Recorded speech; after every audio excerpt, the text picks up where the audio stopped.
네, 호루라기 재단의 유튜브 콘텐츠인 휘슬 스토리 첫 번째 이야기를 어떤 이야기로 할까 저희가 굉장히 올해 전체를 기획하면서 굉장히 많이 고민을 했거든요. 가장 핫한 이야기를 먼저 하자라는 생각으로 이 두 분을 모셨습니다. 넷플릭스에서 나는 신이다 라는 그 콘텐츠 때문에 지금 굉장히 화제가 되는 분이시죠. MBC의 조성현 PD 나오셨습니다. 인사해 주시죠. 안녕하세요. 예. 조성현입니다. 반 JMS 활동을 해오신 김도형 단국대 교수님 모셨습니다. 안녕하세요. 박수, 저도 박수. 예, 이렇게 두 분과 같이 방송을 할 수 있을 거라고는 제가 사실 생각만 했지 이게 현실감이 없었거든요. 아, 이거는 그냥 약간 망상 아닌가? 내가 이분을 모실 수 있을까? 저는 이렇게 생각했어요. 특히 한 분은 모실 수 있을지 모르겠는데 어떻게 겨우 두 분을 이렇게 한 자리에 한 시간에 모신다는 게 쉽지 않은 일이어가지고요. 제가 지금 굉장히 흥분 상태. 한 번도 이렇게 둘을 묶어서 초대해 주신 적이 없었어요. 아, 그랬어요? 네. 저도 되게 재밌는 경험. 아, 네, 감사합니다. 자, 그러면 이제 질문해보려고 하는데요. 이 호루라기 재단은 공익제보자를 지지하고 응원하는 그런 그 재단이거든요. 그래서 나는 신이다의 제작진과 그리고 김동 교수님을 모신 이유는 사실 이게 이 방송을 보면서 이 방송이 가능했던 모든 이유는 공익제보자 아닌가라는 생각이 들면서 굉장히 큰 감동이 있었던 거예요. 그래서 두 분을 모시고 주로 공익제보의 필요성 그리고 그 가치 그리고 얼마나 힘든 일인가 또 그럼에도 불구하고 우리가 그분들께 부탁하고 싶은 것들 이런 것들을 이야기해 보려고 합니다. 그 기자간담회 시간에 이 프로그램 만들 때 2년여 정도 걸렸고요. 그리고 거기에 한 200여 분을 만나신 것 같다라고 하셨어요. 그분들 중에서 가장 기억에 남는 분이라거나 또는 가장 어렵게 섭외했던 분이라거나 그분들에 대한 이야기를 좀 듣고 싶습니다. 가장 공을 들이기도 했고 네. 그리고 힘들게 섭외를 했고 인터뷰 하나를 진행하면서 정말 행복하다라는 기분을 느꼈던 사람은 당연히 메이플이라는 친구고요.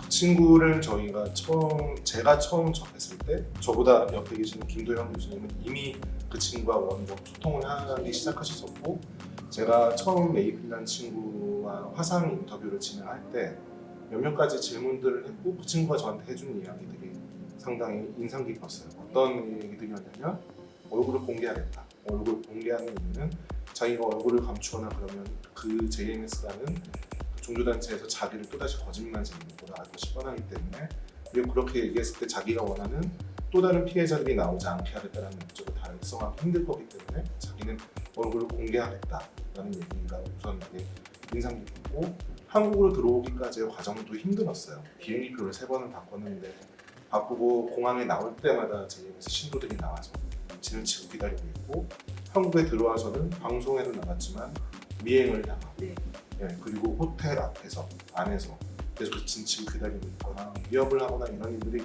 계속 반복이 됐었거든요. 그리고 이 친구가 되게 마음이 아팠던 건 저희와의 인터뷰를 시작으로 힘든 이야기를 끝낸 게 아니라 그때부터 시작이 됐어요. 경찰 조사를 몇 차례 정도 받았죠? 7차례 정도로 경찰 조사를 받는데 받을 때마다 자기의 괴로운 기억들을 다시 끄집어내서 얘기를 했어야 됐어요. 검찰 조사도 몇 차례 가서 받죠. 검찰 조사를 받을 때 또 자기가 얘기했던 이야기를 또 하고 최근에 다시 재판을 받았어요. 재판 과정에선 정명석 씨를 변호하는 무척 악질적인 상대방 변호사로부터의 어떤 정신적인 학대를 당합니다. 그 과정들을 다 견디면서까지 그 친구는 자신이 해야 되는 증언들, 진술들을 끝까지 일관되게 진술을 했죠. 저는 그걸 보는 입장에서 진짜 존경스럽다라는 생각을 했어요. 오늘 저도 여러 가지 이유가 있지만 공익제보, 내부 제보, 공익제보라는 그것이 얼마나 중요한지에 대해서 저도 절절히 느끼고 있었기 때문에 한번 나오지 않겠느냐 했을 때 저도 흔쾌히 응할 수 있었고 그 가장 중심된 이유는 메이플이라는 사람이 저에게도 줬던 감동이 있지 않았을까라는 생각을 합니다. 그 경향신문에 최근에 이제 교수님이 인터뷰하신 기사가 있어요. 거기 보면은 처음에 메이플 씨를 만났을 때 이렇게 뭐 하다가 대충 할 거면은 아예 하지 말아라 라는 얘기를 하셨다고 하는데 어떤 생각으로 그런 이제 말씀하셨어요? 어차피 뭐 정명석을 고소하고 싶어 하고 처벌받게 하고 싶어 하는데 메이플이 어느 정도까지 각오를 하고 있는지는 저도 알 수가 없지 않습니까? 한 번도 만난 적도 없고. 그런데 이제 처음 전화 통화를 할 때 당장 울더라고요. 울면서 이제 매일마다 자살을 생각을 한다, 괴로워서. 그러면서 하여튼 정명석을 처벌하는 일이라면 뭐든지 다 하겠다라고 하는데 막상 이제 시작이 되면 또 쉬운 일이 아니기 때문에, 그래서 제가 분명히 얘기했던 게, 하다가 그만둘 거면은 시작도 하지 마라. 너가 단호하게 의지를 가지고 있다면은 내가 도와줄 수 있는 거는 전부 다 돕겠다. 그렇게 해서 시작이 됐던 겁니다. 이 시점에서 제가 말씀을 네. 하나 드리고 싶은 게 생각났어요.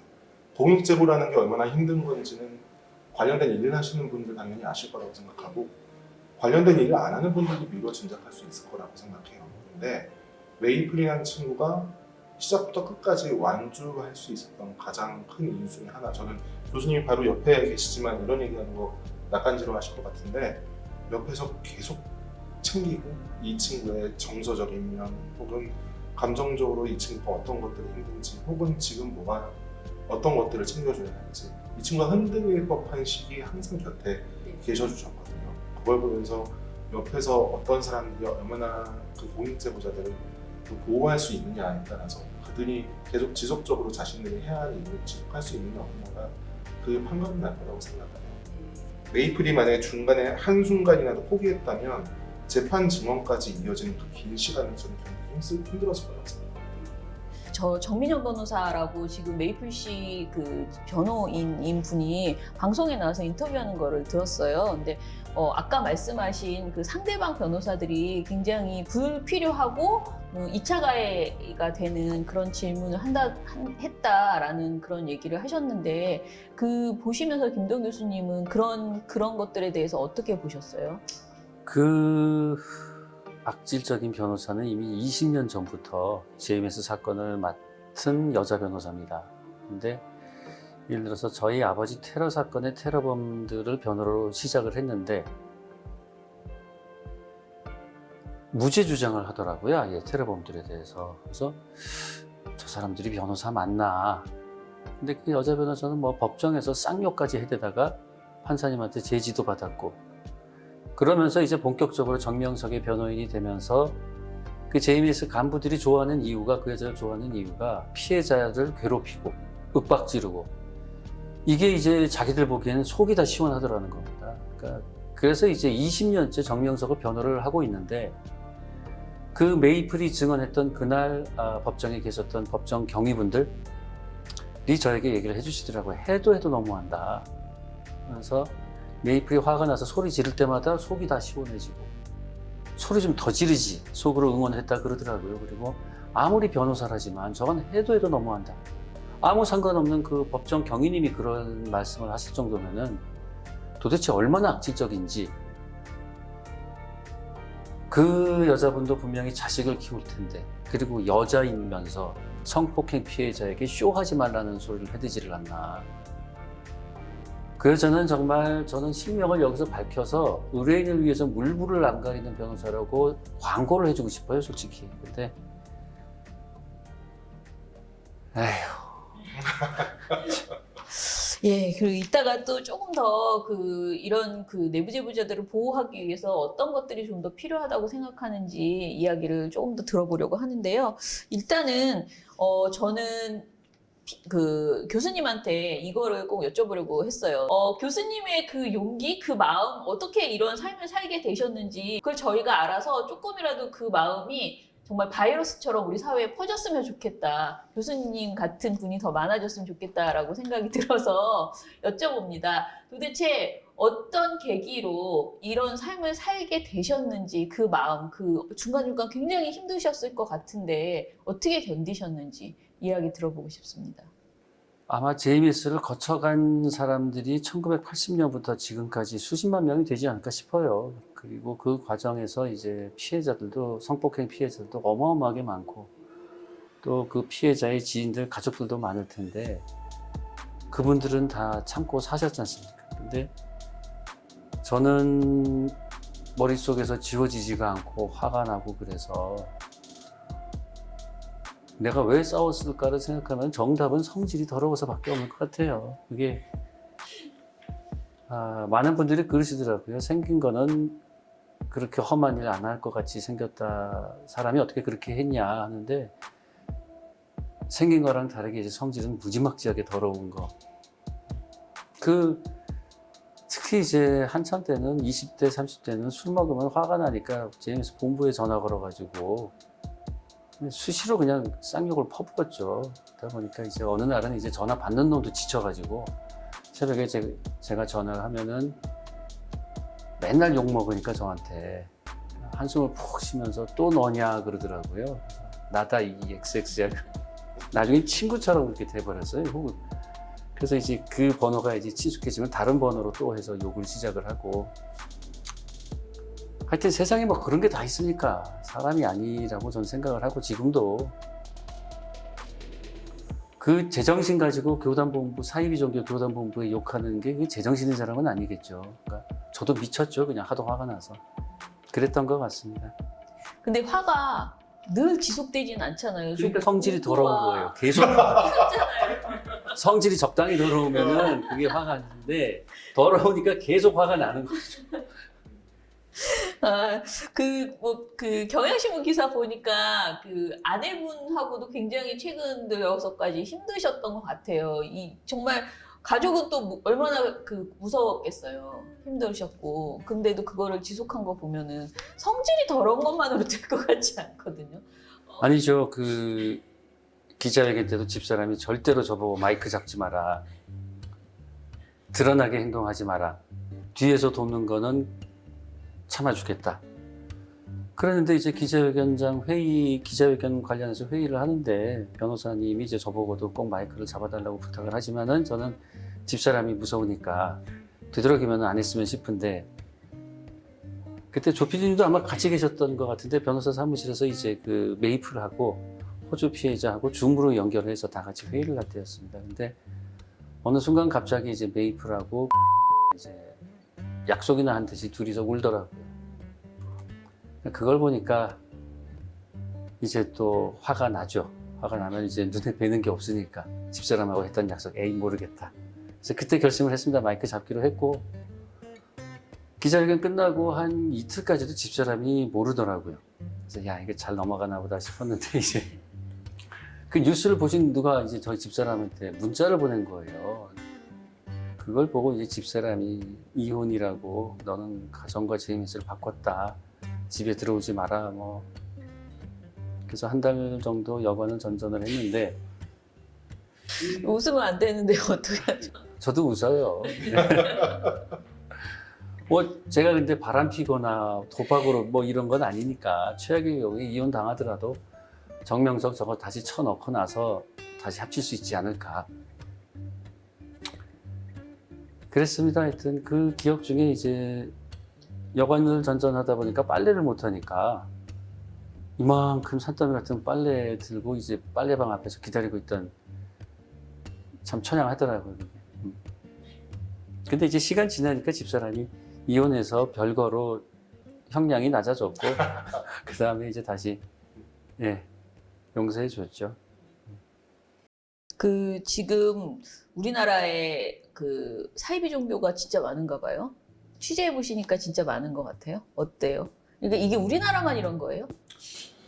제가 뭐 세계적으로 인구 비율을 따졌을 때 자신을 메시아라고 주장하는 사람이 어느 나라가 가장 많은지까지는 알아보지 못했고, 근데 한국의 현재 자신을 메시아라고 주장하는 사람이 백수십 명이다라는 이야기는 해도 그것은 사실이다.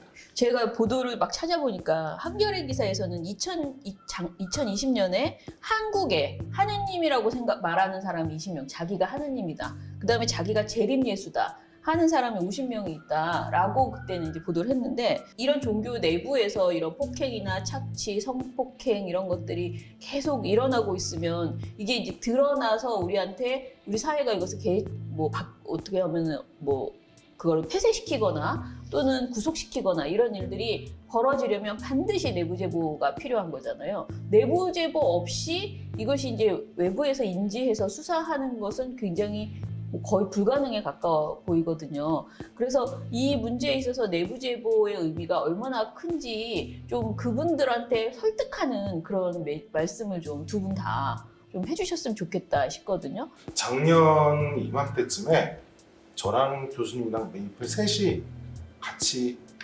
있었던 적이 있었어요. 같이 얘기를 나누면서 나중에 꼭 정명석뿐만 아니고 정명석이 구속이 될지 안 될지 혹은 정명석이 실형을 선고받을지 안 받을지 물론 지금도 그렇지만 그것도 확신하기 어려운 상황에서 꿈처럼 희망처럼 얘기했던 게 2인자인 정조은이라는 사람도 잡혀갔으면 좋겠다 라는 얘기를 했었어요. 그랬는데 오늘 정조은이라는 여성에 대해서 구속영장이 청구가 됐죠. 이건 상상도 못했던 일이었어요.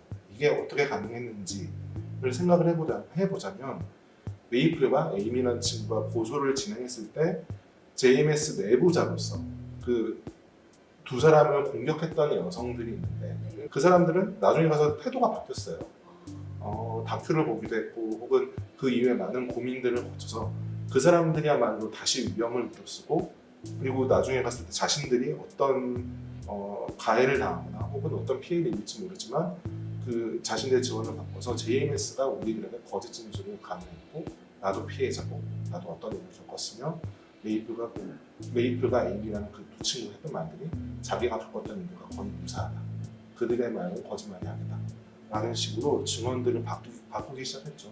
이들도 내부 제보자라고 저는 생각을 해요. 근데 아쉽게도 안에서 너무 오랫동안 있었던 나머지 자신도 가해자의 일원이 되기도 하고 그래서 오늘 구속영장이 자신에게 청구가 됐던 사람이 있어요. 그 사람은 자기가 현재 이제 구속 수감이 될 가능성도 있는데 그럼에도 불구하고 자기가 했던 행동들을 하나도 감춤 없이 감추지 않고 다 얘기를 하고 있어요. 증언을 하고 있어요.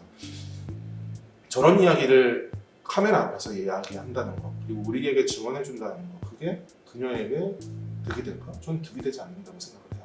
근데 그런 이야기를 하는 이유가 뭐냐고 물어봤을 때 자기가 거짓말을 하고 사는 나머지 삶은 오히려 지옥 같을 것 같다 라는 얘기를 했거든요.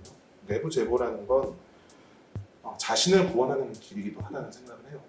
그게 그냥 단지 내가 실형을 면하기 위해서 단지 내 눈앞에 있는 어떤 괴로움을 떨쳐내기 위해서 거짓말을 하고 해야 할 이야기를 하지 않는다면 그러면 메이플과 에이미 같은 사람들에게도 나쁜 영향을 미치겠지만 결론적으로는 나 자신이 평생 거짓말쟁이로 살아야 되는 거죠. 저는 이건 되게 실존적인 문제 그리고 아주 중요한 문제라는 생각이 들고요. 그런 의미에서 보자면 안에 계신 분들에게 혹은 내부 제보를 할지 말지 고민하는 분들에게 말씀을 드리자면 그것이 가장 본인을 위한 길이다라는 생각도 든다는 말씀하고 싶습니다. 그 교수님 좀 더 추가로 말씀해 주시기 전에 제가 더 여쭤보고 싶은 거는 우리가 말하는 그 그루밍이나 가스라이팅 이런 말들 있잖아요. 근데 안 당해본 사람들은 상상이 안 되거든요. 그러니까 우리가 볼 때는 계속 왜 저런 걸 믿었지? 라고 우리는 계속 이야기하게 돼요. 그러니까 쉽게 말하는 거죠. 그래서 이 내부 제보자들 어찌됐든 간에 그걸 당하는 과정, 그 그루밍과 이 종교에 들어가게 되는 과정이나 이런 거를 교수님은 많이 이제 정확하게 아시는 거잖아요. 그 마음을 좀 설명을 해주셨으면 좋겠어요. 그게 뭐 모든 사람들이 공통된 이유로 빠지는 게 아니기 때문에 사람들마다 다 케이스가 다르겠지만 가장 강력한 원인, 빠지는 원인은 직접 한번 들어가 보시면은 JMS 교회 가시면은 세상에 나밖에 없구나라는 것처럼 친절하게 잘해주죠. 뭐 하루 종일 전화 연락해주고 챙겨주고 그렇게 하면 이제 그 기존의 인간관계는 전부 다 단절이 되고 JMS 사람들만 이제 인간관계의 전부가 되는데 그 와중에서 이제 정명석에게 성폭행을 당한다 그러면은 누구하고 상담을 하겠습니까? 자기가 알고 있는 JMS 안에 있는 사람들하고 상담을 하게 되고 그러면은 뭐 하는 말은 뻔하죠. 하나님이 선생님의 몸을 빌어서 사랑해 주신 것이다. 이거에서부터 시작해서 이번에 정조은이 그 홍콩 피해자한테 했다는 말은 네가 이뻐서 널 사랑해 주신 건데 뭐 이상하냐 이런 말까지도 하고 그런 이제 자기 스스로도 용납하지 못하는 면도 있는 것 같아요. 내가 사이비 종교에 빠져서 사이비 교주에게 성적인 피해를 입었다? 이걸 인정하기가 싫은 거죠. 그러다 보니까 이제 그러한 설득에 넘어가서 자기 스스로 그냥 합리화해버리고 내가 사이비 종교에 빠질 일은 절대 없으니까 이게 옳다. 그런 어떤 자기 합리화 내지는 교만 그런 것도 있지 않나 싶습니다. 교수님한테 어떤 정보를 살짝 주고 더 이상은 뭔가 증거를 말을 하지 않거나 같이 이렇게 활동하고 싶은데 안 하는 그런 분들도 있으셨어요? 있죠. 그 조정현 PD님도 아시겠지만은 한때는 넷플릭스에서 JMS를 4편으로 만들려고도 하셨어요. 아주 그 저희 아버지 테러 사건과 관련해서 중요한 제보를 해준 사람이었는데 연락을 끊었습니다. 어느 날. 그러니까 자기 스스로 이제 그게 부담이 된다고 생각을 했고 그 사람도 참 이 방송을 볼지 안 볼지는 모르겠지만은 그 사람이 저하고 전화 연락을 하고 나서 며칠 후에 길 가다가 넘어졌어요. 넘어졌는데 조금 심하게 다쳤습니다. 그게 이제 본인한테는 어떻게 해석이 됐냐면은 내가 이제 김도영 같은 사탄마귀 하고 접촉을 하니까 이제 그 하늘이 심판하는 거 아닌가. 본인 스스로 그렇게 생각하면서 이제 저를 카카오톡도 차단하고 연락 전부 다 차단해버리고 그랬던 적이 있습니다. 교수님 그 아버님이 테러를 당하시고 정말 많은 그 어려움을 겪었지만은 그 내부 제보 그 후에 사람들이 어떻게 살아가고 있는 교수님 얘기뿐만 아니라 내부 제보자들이 같이 활동하신 분들 여러분 있잖아요. 어떤 삶, 그러니까 제보를 하고 나서 정말 괜찮은지, 그러니까 마음이 오히려 더 좋아졌더라. 뭐 이런 거 좀 얘기 듣고. 그게 이런 면이 있는 것 같더라고요. 그 성폭행 피해자들의 경우에는 본인이 직접 겪었던 거를 수사기관에서 다 털어놓고 법원에서도 증언하고 그래서 본인 스스로 가해자인 정명석을 처벌하게 만든 분들은 그 상처에서 좀 더 빨리 회복되는 것 같아요. 왜냐하면 본인이 스스로 나서서 응징을 했기 때문에. 그런데 아무런 액션을 취하지 못한 사람은 30년이 지나도 악몽에 시달리고 그래서 그런 걸 보면 참 안타깝습니다. 용기를 내셔서 그때 액션을 취했다라면은 본인한테도 더 도움이 됐을 텐데 안타깝죠. 교수님 아버님을 테러한 그 사람을 만약에 만난다면 어떤 이야기를 하실 수 있으실 것 같아요? 저는 그렇게 말해주고 싶어요. 테러범들 영원히 JMS에서 탈퇴하지 말고 온 가족 다 전도해가지고 부모, 형제, 아들, 딸 전부 다 데리고 JMS 가서 죽을 때까지 자자손손 영원히 거기서 신앙생활 하라고. 절대로 탈퇴하지 말고 제가 알기로는 일부 탈퇴한 사람도 있다고 들었어요. 다시 들어가서 왜 재림 예수를 배신을 하고 그래. 다시 들어가서 신앙생활 열심히 하기를. 정말 이게 본인들한테도 축복이잖아요. 본인들이 옳다고 믿는 거 자자손손 영원히 살라고 꼭 말해주고 싶고 탈퇴하셨으면 다시 회심해서 들어가시라고 꼭. 참, 이제 정말 이제 궁금한 건 이건데, 그나마 정말 나는 신이다 덕분에 제가 보기에는 나는 신이다가 아니었으면은 지금 여기까지 못 왔을 것 같거든요. 왜냐면 JTBC에서도 메이플씨 보도를 했었어요, 쭉. 그런데 이게 지금 같은 파장을 가져오지는 못했어요. 근데, 나는 신이다 이후에 뭐 정말 검찰이 이야기를 하고 막 다들 굉장히 온 국민이 이 사건을 지켜보고 있는 이런 상황이 됐어요. 그래서 그나마 해결이 좀 어느 정도는 될 것 같은데 다른 사안은 딱 JMS만 이렇게 되는 거지 또 다른 어떤 사이비 종교에 대한 사안들은 여전히 묻혀져 있고 거기에서도 그거에 대해서 방송을 계속 함에도 불구하고 개선이 안 되잖아요. 그래서 우리가 우리 사회 사이비 종교의 문제들 이런 것들을 일단 드러내려면 그 내부 제보자가 있어야 되는 건 우선이지만 내부 제보자가 나와서 좋은 기자분들이 붙어서 같이 방송을 해줘도 그대로인 경우들이 너무 많은 거예요. 그래서 그것을 개선하려면 도대체 뭐가 어떻게 바뀌어야 될까요? 저는 아주 쉽게 얘기할 수 있어요. 법조계의 조력자들이 사라져야 되고 사법부가 정신 차리고 제대로 된 판결을 해야 되고 그리고 정치권이 사이비 종교의 유착을 포기해야 된다라는 이야기.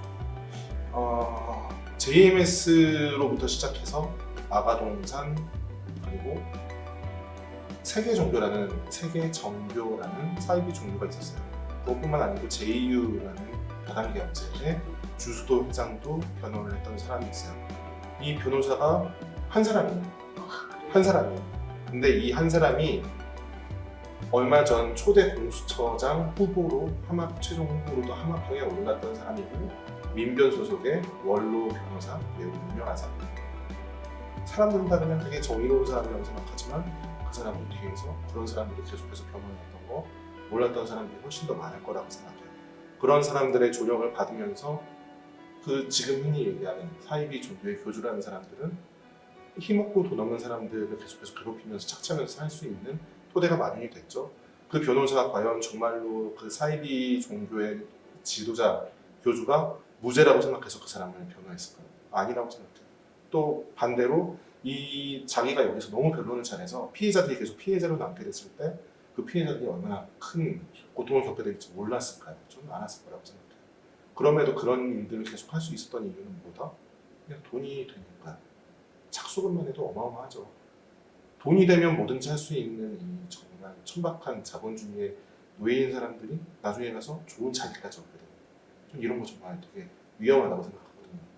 우리가 최소한 변호사, 법조인이라는 사람들도 기준을 가지고 변호를 해야 될 사람들과 말아야 될 사람들에 대한 생각을 좀 해야 되지 않을까? 근데 그 사람들은 그렇게 할 수 없다 치죠. 그러면은 남은 사법부가 제대로 된 판단을 해줘야죠. 정명석 10년 형사로 나왔어요. 그리고 나서 계속해가지고 또 다른 피해자들이 양산했죠. 그 사이에 보호관찰사들은 전자발찌 차고 있는 성범죄자가 그렇게 많은 피해자들이 양산할 동안 단 한 번도 걸러내지 못했어요. 기회가 있었어요. 기회가 있었으면 누구도 그 일을 제대로 하지 않기 때문에 피해자들이 계속 나왔고요. 뭐 들리는 말에 의하면 그 JMS 월명동 본부가 속해 있는 경찰서장 혹은 파출소장은 한 번씩 와가지고 인사도 하고 갔대요. 이런 증언들이 있죠. 교도소에서는 뭐 말도 안 되는 야한 사진들을 받아볼 수 있고, 요즘 이제 기사 이제 나오기 시작하죠. 뭐 교도관들이 누군가가 협조를 해줬다. 그리고 다른 제가 알고 있기로는 또 다른 피해자 여성들이 있어요. 그 사람들이 신고를 했는데 월명동이라는 JMS 본부가 속해 있는 경찰서에서 그들에 대한 정보가 새나가서 결국에는 그들이 압박을 당해서 고소를 제대로 진행해보지도 못하고 소를 취하는 적도 있었고요. 또 나가서 정치인들이 제대로 된 정치를 하고 그러면 더 나아질 수 있지 않을까? 아니면 그 사람들은 그 사이비 종교의 표가 얼마나 중요한데, 그러니까 그들을 위한 법안을 만들고 그들을 보호하죠. 이들이 계속해서 같은 시스템을 구축하고 그걸 계속 반복하는 이상은 저는 해답은 없다고 보지만, 근데 이번에 온 국민들이 얼마나 이게 위험하고 무서운지를 알게 됐으니까 앞으로는 상황이 좀 다르지 않을까라는 기대를 해보고 있습니다.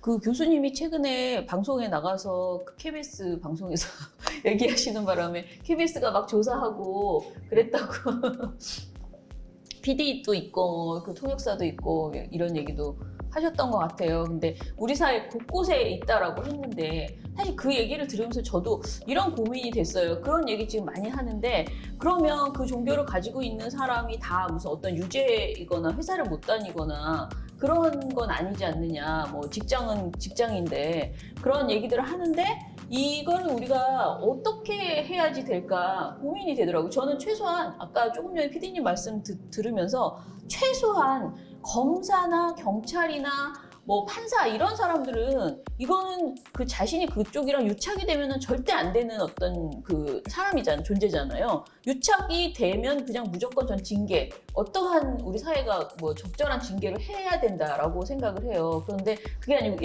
일반인들은 도대체 어떻게 이거를 뭐라고 제가 어떻게 질문해야 될지도 모르겠는데 일반인들에 대해서는 어떻게 생각하세요? KBS에 뭐 그런 PD가 있다거나. 제가 KBS 얘기를 했습니다만 그 PD가 어떤 나쁜 짓을 했다라고는 얘기한 적이 없거든요. 그리고 이제 PD하고 뭐 통역만 있겠습니까? 다른 방송사에도 뭐 리포터들 제가 아는 사람이 여러 명이에요. JMS 신도들이. 근데 그 사람들이 참 양면성이 있는 것 같습니다. 첫째는 그 사람들이 어떤 범죄를 저지르지 않는 한은 그거 자체로는 문제 삼을 수가 없지 않습니까? 종교의 자유라는 게 있다고 하니까. 그렇지만 또 다른 면으로 생각해 볼 거는 교단의 공식 입장이 여성 피해자들을 거짓으로 모함한다라고 여성 피해자들을 비난을 하고 있거든요. 그럼 그 교단 안에서 신앙생활하는 사람들은 같은 그런 믿음을 가지고 있는 거고 그렇게 따지면 일반 신도들도 성폭행 피해자들에 대해서는 2차 가해자가 아닌가. 넷플릭스 영화에도 나왔습니다만은 그 메이플이 녹음한 파일, 뭐 정명석이가 쌌어 어쩌고 네. 50번 쌌다라고 하는 말을 이제 이놈들이 또 이제 조작을 시작을 해요. 쌌다라는 게 오줌을 쌌다는 말이다. 뭐 물 나와서는 월명동에 있는 그 약수에서 물 나왔냐라고 물은 거를 짜집기 위해서 한 거다라고 하는 말 같지 않은 소리를 해야 되는데, 저는 그 사이비 종교를 막는 가장 큰 방법은 수사기관의 의지라고 생각해요. 현행법으로 다 처벌이 가능한 건데 수사기관이 지금처럼 진작에 했었다라면은 JMS가 이렇게 커지지도 못했고 피해자가 이렇게 많아지지도 않습니다. 그런데 종교 집단이라고 하면은 언론도 움츠러들고 또 수사기관도 마찬가지고. 그래서 현행법으로 충분히 가능하니까 수사기관과 그 법조계에 있는 분들이 의지만 좀 가지고, 특히 종교의 이름을 팔아서 범죄를 저지르는 인간들은 아주 그냥 초장에 가중처벌을 할 수 있도록 그렇게 해주시면은 종교를 가지고 장난치는 인간들이 무서워하지 않을까요? 가끔은 그런 생각도 들어요. 노주놈들 다 쳐놓고 토너먼트로 해가지고 이제 목숨 걸고 싸움을 하고, 그럼 패자 하나씩 떨어지고 마지막 한 남은 놈이 제일 악질인 거 아닙니까? 이놈 처벌해야죠. 이제 거의 마지막인데요. 어찌 됐던 간에 제보자들을 보호하는 게 저는, 그러니까 이게 내가 이거를 제보했을 때 내가 더 위험해지고 내 삶이 더 강팍해진다 생각하면 할 수 없잖아요. 그러니까 제보자 보호가 굉장히 중요한 것 같아요. 이게 내가 제보를 했을 때 세상이 바뀌고, 그리고 세상이 바뀌는 그 보람도 중요하지만 내가 행복하게 살 수 있을까가 되게 중요한 것 같은데, 지금 그래도 메이플 씨 같은 경우에는 그래도 우리가 이 방송이 워낙 좀 영향이 좋아서 결과가 좋았기 때문에 그래도 굉장히 많은 고통을 당하고 계시지만 그래도 지지하시는 분이 저는 우리 사회에 훨씬 많다라고 생각을 해요. 그래서 그 내부 제보자들에 대한 보호에 있어서 좀 우리 사회에서 좀 부족한 측면은 무엇인가 느끼신 것들이 있으면 좀 얘기를 해주세요. 저는 오히려 메이플이 보호를 제대로 못 받고 있다고 생각해요. 우선 이 질문 하나 던지고 싶었어요. 제가 방송을 준비하면서 출소 여성 피해자들 중에 자신을 공개하고 아주 기꺼이 증언을 하겠다라고 얘기했던 사람들이 아주 우연히도 외국인 여성 2명이었어요. 메이플과 에이미. 왜 한국 여성들은 없었을까? 라는 의문을 가졌어요. 피해자의 숫자로만 따지면 당연히 한국인 여성들이 훨씬 더 많이 나왔었어야 됐어요. 근데 왜 이들이 안 나왔을까? 그건 다시 얘기하자면 우리 사회가 공익제보 그리고 내부 증언을 하기 정말 힘든 구조가 아닐까. 그들에 대한 낙인 찍기, 그리고 그들은 나쁜 사람으로 몰아붙이고 그러는 분위기 때문이 아닐까라고 생각을 했어요. 메이플 역시 한국에서는 되게 멋있다, 지지한다 이런 얘기를 하시는 분들이 계시고, 실제로 식당에 가서 한번 밥을 먹든가 거기 김밥 중국 아주머니께서 힘내라면서 밥값을 안 받겠다고 그러시고 뭐 먹을 걸 주시고 그러기도 하셨는데, 근데 메이플은 정작 홍콩에서 얼마 전까지 마스크를 벗고 다니지 않았다고 본인이 얘기했어요. 마스크를 쓰고 다녔고 거기서 워낙에 화제가 되니까 다니던 학원이 있었는데 학원에서 학생들의 면학 분위기 조성에 도움이 안 된다고 나가달라고 해서 해고를 당했어요. 좀 그런 것들, 과연 우리 사회는 저 2명의 여성이 없었다면 이 사실을 제대로 알게 됐을까? 우리가 그들에게 비친 게 있는데 그런 여성들이 피해를 입고 있다면 우리는 그들에 대한 어떤 것을 보호해주고 어떤 것들을 지원해줄 수 있을까? 이런 것들은 누구도 사실 신경 쓰지 않죠. 사후적으로 그냥 그렇게 해서 누구를 처벌하자라는 얘기는 하지만 그들을 처벌할 수 있게 만들어졌던 내부 제보자들에 대한 보호는 무척 등한시하고 있다고 생각을 해요. 어떤 법률이 있는지 어떤 것들이 있는지 모르겠지만 저는 진짜로 그런 공익을 위해서 제보를 한 사람들을 마지막까지 책임질 수 있는 사회적인 시스템이 존재해야 된다고 생각합니다. 네. 교수님은 더 얘기해 주실 거 없으세요? 내부 전적으로 제보자들을 위한. 조피디님 그 의견에 동의하고요. 정말 우리 사회는 그 메이플과 에이미 두 분한테 정말 큰 빚을 졌다라고 저는 생각을 해요. 진작에 저는 이제 2019년에 바로 한국인 피해자를 만났습니다. 출소 후 피해자를. 근데 그분은 이제 전혀 액션을 취할 마음이 전혀 없으셨고, 그러는 와중에 이제 피해자는 계속 늘어난 거고, 이번에 메이플과 에이미 두 사람이 용기를 내지 않았다면은 이렇게 사회적인 공분을 불러일으키지도 않았겠죠. 그래서 우리 사회가 그 두 분 여성들한테 진짜 큰 빚을 졌다. 저는 그렇게 생각을 합니다. 그런데 과연 우리 사회는 뭘 해줬는지 그분들한테. 메이플 같은 경우도 계속 경찰에 불려가서 같은 질문, 반복적인 질문을 당하고 모멸적인 질문을 하고, 메이플을 이제 매일 불러서 묻는 게 이거죠. 너는 이 사람한테 재림 예수라는 교육을 받았다라고 하는데 그 사람 불러보니 그런 말 안 하더라. 그런 교육을 안 했다. 그런데 넌 왜 그렇게 얘기를 하냐? 그럼 뭐라고 답을 해야 됩니까, 그걸? 그러니 이제 메이플은 정말 극도로 분노를 하게 됐고 고소를 취소할 마음까지도 했었어요. 그리고 또 경찰이 구속영장을 청구했을 때 검사님께서 2번이나 영장을 반려를 했습니다. 이거 추가 조사해라, 저거 추가 조사해라. 그런데 그 추가 조사라는 질문을 보면 진짜 저희 조피님이랑 저희랑 둘 다 그냥 막 쌍욕이 나올 정도였어요. 예를 들어서 2번째 반려하면서 질문 중에 하나가 뭐였냐면은 너가 몇 번째 피해를 입었다는 그 방에 지금 정확한 기억은 안 나지만 꽃이 있었다 그러는데 실제로는 꽃이 없었다고 한다. 이걸 재조사하라고 경찰한테 하니까 이게 진짜 신경질이 나더라고요. 그래서 제가 그때 이제 화가 나서 검사님한테 전화를 걸어서 이제 메이플 조만간 고소 취소할지도 모른다. 자기 나라 돌아갔다. 이제 그렇게 전화를 해서 알려드렸어요. 그 때문인지는 모르겠으나 그제서야 이제 더 이상 반려를 안 하고 영장을 청구를 하시더라고요. 영장 청구를 하면은 법원에서는 영장 실질심사 끝나고 고민도 안 하신 것 같아요. 2-3시간 만에 그냥 발부를 해버렸으니. 근데 전자발찌찬 성범죄자가 3월 달에 고소당하고 10월 달에 구속이 됐으니 7개월 동안 전자발찌차가 또 얼마나 많은 피해자를 만들어냈겠습니까?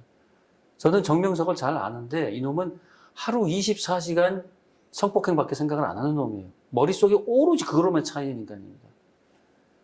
그러니까 그 7개월 동안도 또 다른 피해자가 분명히 저는 생겼으리라고 봐요. 그게 수사기관의 의지 부족이었고 많은 분들이 그렇게 얘기를 하시더라고요. 법무법인 광장이라고 하는 어마어마하게 큰 초대형 로펌이 정명석의 변호를 맡으니까 검찰에서도 그 변호인들의 면을 세워주기 위해서 2번이나 영장 반려한 거 아니겠냐. 반려 사유가 너무 웃겨요, 이 조사하라는 게. 첫 번째 영장 반려할 때는 뭐였냐면은 하나하나 거론하는 겁니다. 첫 번째 피해 입었을 때 왜 바로 탈퇴를 안 했고 바로 신고를 안 했냐. 2번째 피해 입었을 때 왜 바로 탈퇴를 안 했고 바로 신고를 바로 하지 않았냐. 이거 경찰 조사에 다 있거든요. 오죽했으면 경찰관이 그 수사 지휘를 받고 경찰관 분께서 검사님 면담을 했어요. 면담을 해서 이거 조사에 다 있습니다. 또 불러서 조사할 필요가 없을 것 같습니다 하는데 검사님은 다시 조사하라 그랬죠. 이제 메이플은 폭발을 했죠, 드디어. 그래서 변호사님 통해서 질문을 하는데 메이플이 폭발해서 전화 끊어버렸어요. 2번 다시 나한테 전화하지 말라고 변호사님한테도. 이게 뭐 하는 짓입니까? 이게 넷플릭스 때문에 우리 사회 분위기가 완전히 공분을 하게 되고 분위기가 바뀌지 않았으면 지금도 어떻게 됐을지 전 궁금해요. 법무법인 광장이 계속 강력하게 무죄 주장하면서 피해자들 괴롭히고 가끔은 이게 우리나라가 진짜 건강한 사회인가라는 거에 회의가 듭니다, 진짜. 예, 지금 말씀 들어보니까 사실 그 내부 제보자 보호라는 측면도 있지만은 특별히 성폭력 그 범죄에 있어서 성폭력 범죄 피해자들에 대한 어떤 수사 과정에서의 인권 침해, 2차 가해 이런 게 여전히 심각하다. 정말 예전에 정말 심각했는데 그거를 계속 우리가 어찌됐던 그 문제를 지적을 하고 있잖아요. 많은 여성단체들도 그렇고 이제 시민들이 그 문제를 지적을 하고 약간 예민해졌다라고 생각했는데 얘기를 들어보면 이게 예전 일이 아니고 바로 작년에 있었던 일이거든요. 그리고 그 가해자가 정말 완전히 초범도 아니고 그런 사람인 정말 교주고 이런 사람인데도 지금 이렇게 굉장히 피해자에 대해서 무례하게 그 조사가 진행됐다라는 거를 들으면은 좀 사실 좀 소름 끼쳐요. 너무 심하다라는 생각이 들어서 우리가 이런 것들도 많이 알려 나가서 개선이 필요하다. 어떻게 보면 이제 사법부에 대한 감시가 정말 필요하구나 그런 생각도 듭니다. 저는 이 방송이 나가고 나서 3일인가 만에 월명동 JMS 본부에 압수수색을 들어가는 걸 보면서 두 가지의 감정이 생겼어요. 야, 정말 저런 일을 하네? 라는 생각과 함께 저렇게 쉬울 거면 전에 하지 왜 이제 와서? 뭐 숨겨놓을 자료들은 다 숨겨놨을 것이고 증거 파쇄할 것들은 파쇄하고 이렇게 했을 텐데 왜 이제 와서? 라는 고민이 생기더라고요. 방송이 진짜로 안 나갔다면 이 피해자들에게 지금까지 어떤 조사와 어떤 식의 조사가 진행이 됐을지, 그 법무법인 광장이라는 곳은 거기에 여전히 남아있는 건 아닌지 등등의 생각들이 들죠. 저는 한국은 피해자들을 위한 사법체계가 구축된 나라가 아니라고 생각해요. 가해자들의 인권을 보호하는 거죠.